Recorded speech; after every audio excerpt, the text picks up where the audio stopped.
روزے کا اور رمضان کا بہت ہی گہرا تعلق ہے۔ سب سے پہلی چیز ہمارے ذہن میں یہ رہنی چاہیے کہ یہ لازم اور ملزوم ہے۔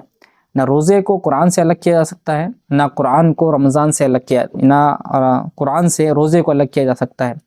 اس لیے کہ ان دونوں کا جو تعلق ہے وہ لازم و ملزوم ہے، یعنی چولی دامن کا ان کا ساتھ ہے، جس کو ہم کہہ سکتے ہیں۔ اس لیے کہ رمضان کو جو فضیلت حاصل ہوئی، رمضان کا جو یہ مقام ہے، یہ جو مرتبہ اتنا جو بلند ہوا، اس کی وجہ بھی قرآن کریم ہے۔ اس لیے کہ اللہ تعالیٰ نے قرآن کریم کے اندر فرمایا کہ شہر رمضان الذی انزل فیہ القرآن، کہ رمضان ہی وہ مہینہ ہے جس کے اندر قرآن کریم کو نازل کیا گیا۔ اسی لیے اس مہینے کی اتنی زیادہ عظمت، اتنا زیادہ مقام اور مرتبہ ہے اس مہینے کا، ورنہ سارے مہینے اللہ تعالیٰ کے ہیں، لیکن اس کا جو مقام بلند ہے اس کی وجہ یہ ہے کہ اس میں اللہ تعالیٰ نے قرآن کریم کو نازل کیا ہے، اور یہ رہتی دنیا تک،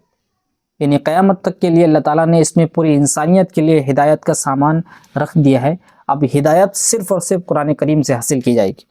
اس لیے اس کو سمجھنا بہت ضروری ہے کہ روزے کا اور رمضان کا انتہائی گہرا تعلق ہے۔ اس لیے ہم بہت سارے لوگ، یعنی مسلمانوں کی اکثریت روزے تو رکھ لیتی ہے، بہت شوق سے وہ روزے رکھتے ہیں، اور الحمدللہ یہ شوق اور یہ جذبہ ہمیشہ برقرار رہے، لیکن صرف روزے رکھ لینا اور ایک چیز کو پکڑنا اور دوسری چیز کو چھوڑ دینا، یہ بھی عمل مناسب نہیں ہے۔ اس لیے کہ ہم روزے تو رکھ لیتے ہیں، لیکن جس کے جشن کے طور پر، یا ہم یہ کہہ سکتے ہیں کہ جس کے شکرانے کے طور پر ہمیں روزے رکھنے کے لیے کہا گیا ہے، اللہ تعالیٰ نے جو ہم پر روزے فرض کیے ہیں، وہ ہے اصل میں قرآن کریم کا نزول۔ اللہ تعالیٰ نے اسی مہینے کے اندر قرآن کریم کو نازل کیا ہے۔ ایک طریقے سے ہم کہہ سکتے ہیں کہ اس کے شکرانے کے طور پر ہم روزے رکھتے ہیں۔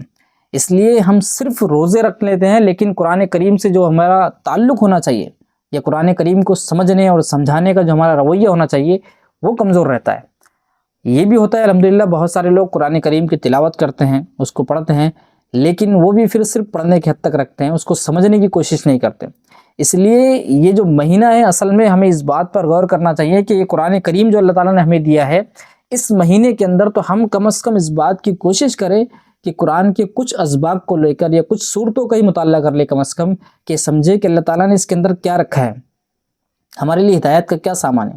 ورنہ پھر رمضان جیسے ہر سال آتے ہیں ویسے اس سال بھی آیا، جیسے اب تک کہ ہمارے رمضان گزر چکے ہیں بہت سارے، ہو سکتا ہے کہ یہ بھی رمضان گزر جائے ایسے، اگر ہم ایسے غفلت میں رہے کہ ہم نے روزہ رکھا ہے اور پھر ہمیں عبادات سے کوئی مطلب نہیں ہے، قرآن کی تلاوت سے کوئی مطلب نہیں ہے، قرآن کو سمجھنے سے ہمیں کوئی مطلب نہیں ہے، تو پھر اس کا خاطر خواہ میں روزے کا فائدہ نہیں ہو سکتا۔ اس لیے کہ ہمیں اگر روزے کا فائدہ ہم لینا چاہتے ہیں، اگر روزے کا جو لطف ہے، روزے کا جو مزہ ہے، اس کا جو اجر اگر ہم حاصل کرنا چاہتے ہیں، تو ہمیں رمضان روزے کے ساتھ ساتھ میں قرآن کو بھی لازم پکڑنا ہے۔ اس لیے اس بات کو یاد رکھیے کہ قرآن کے ساتھ روزے کا اور روزے کے ساتھ قرآن کا بہت ہی گہرا تعلق ہے، یہ لازم اور ملزوم ہے۔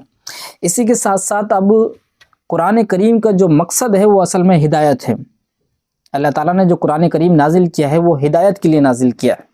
سورہ بقرہ کے شروع میں ہم پڑھتے ہیں الف لام میم ذالک الکتاب لا ریب فیہ ھدی للمتقین، کہ یہ وہ کتاب ہے جس کے اندر کوئی شک نہیں ہے اور یہ متقیوں کے لیے ہدایت ہے۔ اللہ تعالیٰ نے قرآن کریم کو کہا کہ یہ متقین کے لیے ہدایت ہے، اور پھر آگے اللہ تعالیٰ نے متقین کی صفات گنائی ہے کہ وہ غیب پر ایمان لاتے ہیں، وہ نماز قائم کرتے ہیں، وہ انفاق کرتے ہیں، اور بہت ساری چیزیں اللہ تعالیٰ نے اس کے اندر گنائی ہیں کہ یہ لوگ ہیں جو متقین ہیں۔ تو قرآن ہدایت ہے متقیوں کے لیے جس کے اندر تقوی موجود ہوگا۔ اب یہ بہت ہی باریک چیز ہے، اس کو ہمیں سمجھنا بہت ضروری ہے کہ قرآن اللہ تعالیٰ نے کہا کہ یہ متقیوں کے لیے ہدایت ہے، اور جہاں پر ہم دیکھتے ہیں کہ اللہ تعالیٰ نے جو روزے فرض کیے، اللہ تعالیٰ نے کہا کہ ہم نے تم پر روزے فرض کیے اسی طرح جس طرح ہم نے پچھلی امتوں پر فرض کیے تھے، یعنی اس سے معلوم ہوا کہ تمام امتوں پر روزے فرض تھے۔ اس کی صورتیں اور شکلیں مختلف ہو سکتی ہیں، لیکن اس کا جو بنیادی مقصد ہے روزے کا وہ یہ ہے، اللہ تعالیٰ نے فرمایا لعلکم تتقون، تاکہ تمہارے اندر تقوی کی صفت پیدا ہو جائے۔ اور تقوی کہتے ہیں کہ اب اللہ تعالیٰ کی جہنم کی آگ سے بچنے کی تدبیر کرتے ہوئے ان اعمال کو کرتے رہنا، یعنی جو اعمال اللہ تعالیٰ نے بتائے ہمیں جنت کی طرف جانے والے، اور وہ اعمال جس سے ہم جہنم کی آگ سے بچ سکتے ہیں،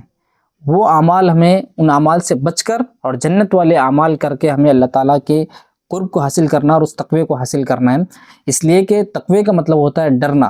اور بچنا، یعنی اللہ تعالیٰ کے جہنم کی آگ سے بچنا، یا اس کے جہنم کی آگ سے بچنے کی تدبیر اختیار کرنا، یہ ہے اصل میں تقوی۔